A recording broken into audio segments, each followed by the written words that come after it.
بسم اللہ الرحمن الرحیم۔ السلام علیکہ یا صاحب العصر والزمان۔ نقبائے انس و نجبائے جن اس کی تکذیب کریں گے، اور منافق اہل شک و ضلال اور گمراہ لوگ اس ندا کی وجہ سے گمراہ ہو جائیں گے۔ نیز ایک اور ندا بھی آسمان سے ظاہر ہوگی، اور وہ ندا ظہور حجت اللہ سے پہلے ہے،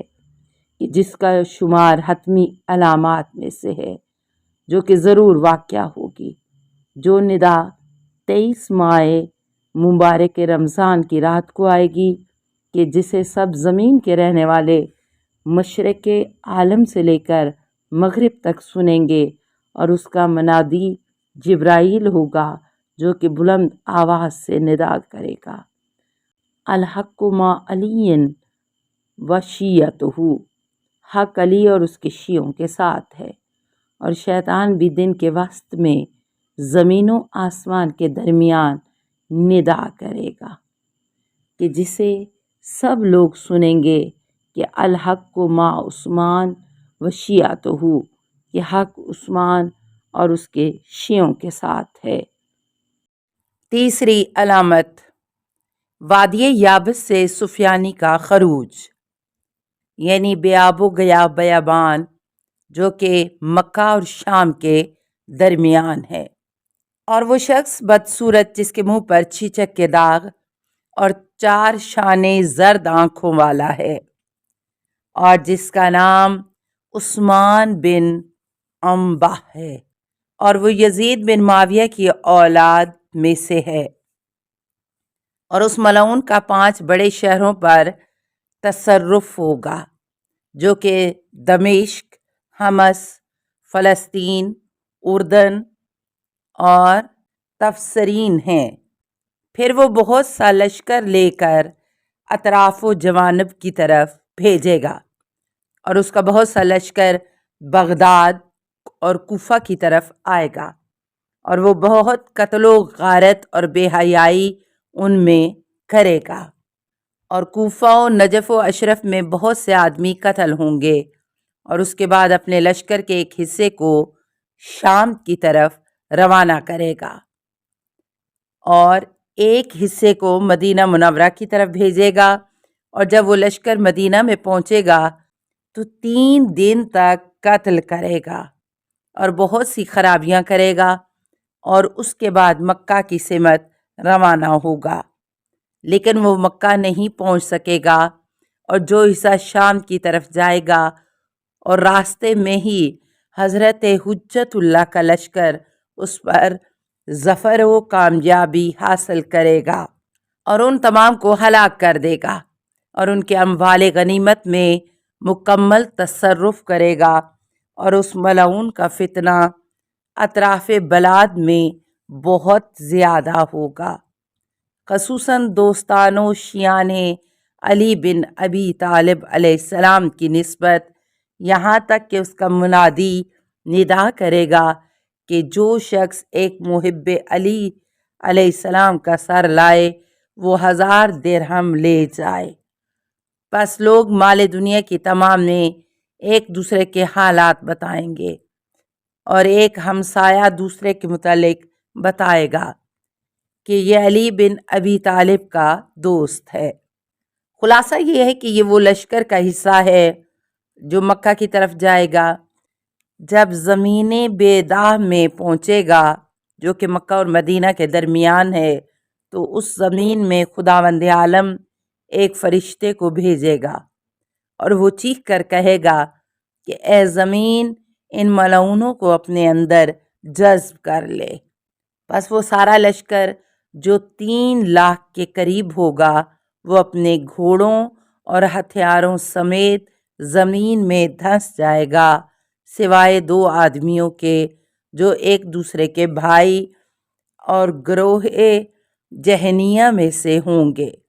کہ ملائکہ جن کے منہ پشت کی طرف پھیر دیں گے، اور ایک سے کہیں گے کہ تم بشیر ہو، مکہ کی طرف جاؤ اور حضرت صاحب الامر علیہ السلام کو لشکر سفیانی کی موت ہونے کی خبر دو۔ اور دوسرا جو نذیر ہے اسے کہیں گے کہ شام کی طرف جاؤ اور سفیانی کو خبر دو اور ڈراؤ۔ پس وہ دونوں آدمی مکہ اور شام کی طرف چلے جائیں گے۔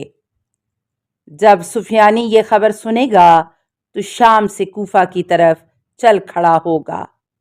اور وہاں بہت خرابیاں کرے گا۔ اور حضرت قائم علیہ السلام جب کوفہ پہنچیں گے تو وہ ملعون شام کی طرف واپس بھاگ جائے گا۔ بس حضرت علیہ السلام اس کے پیچھے لشکر بھیجیں گے جو اسے زہرہ بیت المقدس میں قتل کر دے گا اور اس کا نجس سر کاٹ کر اس کی روح پلید کو جہنم رسید کر دے گا۔ چوتھی علامت، سفیانی کے لشکر کا بیداء میں زمین میں دھنس جانا، جو کہ ذکر ہو چکا ہے۔ پانچویں علامت، سید حسنی کا خروج، اور وہ خوبصورت نوجوان ہے جو دیلم و قزوین کی طرف خروج کرے گا اور وہ بلند آواز سے پکارے گا کہ آل محمد علیہ السلام کی فریاد رسی کرو جو تم سے مدد طلب کر رہے ہیں۔ اور یہ سید حسنی ظاہر الامام حسن مجتبیٰ علیہ السلام کی اولاد میں سے ہوں گے اور باطل کا دعویٰ نہیں کریں گے اور اپنے نفس کی طرف دعوت نہیں دیں گے۔ البتہ وہ مطاع بزرگ و رئیس ہوں گے اور گفتار و رفتار میں حضرت ختم النبیین کی شریعت مطہرہ کے موافق ہوں گے۔ اور اس کے زمانے خروج میں کفر و ظلم نے عالم کو گھیرا ہوا ہوگا اور لوگ ظالموں اور فاسقوں کے ہاتھ سے اذیت میں ہوں گے اور مومنین کی ایک جماعت بھی ظالموں کے ظلم کو دفع کرنے کے لیے تیار ہوگی۔ اس وقت سید حسنی دین آل محمد کی نصرت کے لیے استغاثہ کریں گے، پس لوگ ان کی اعانت کریں گے، خصوصاً تالکان کے خزانے جو کہ سونا چاندی کے نہیں ہوں گے بلکہ شجاع قوی دل مسلح و مکمل مرد ہوں گے جو عمدہ گھوڑوں پر سوار ان کے گرد جمع ہو جائیں گے اور اس کی جمعیت کافی ہو جائے گی اور سید سلطان عادل کی طرح ان کے درمیان حکم و رفتار کریں گے اور آہستہ آہستہ اہل ظلم و طغیان پر غلبہ حاصل کر لیں گے اور اپنے مقام سے لے کر کوفہ تک زمین کو ظالموں اور کافروں کے وجود کی پلیدی سے پاک کر دیں گے۔ اور جب وہ اپنے اصحاب کے ساتھ کوفہ میں پہنچیں گے تو خبر دیں گے کہ حضرت حجت اللہ مہدی آل محمد علیہ السلام نے ظہور کیا ہے اور مدینہ سے کوفہ تشریف لا چکے ہیں۔ پس سید حسنی اپنے اصحاب کے ساتھ حضرت علیہ السلام کی خدمت میں مشرف ہوں گے اور حضرت علیہ السلام سے دلائل امامت اور مواریث انبیاء کا مطالبہ کریں گے۔ حضرت صادق علیہ السلام فرماتے ہیں کہ خدا کی قسم،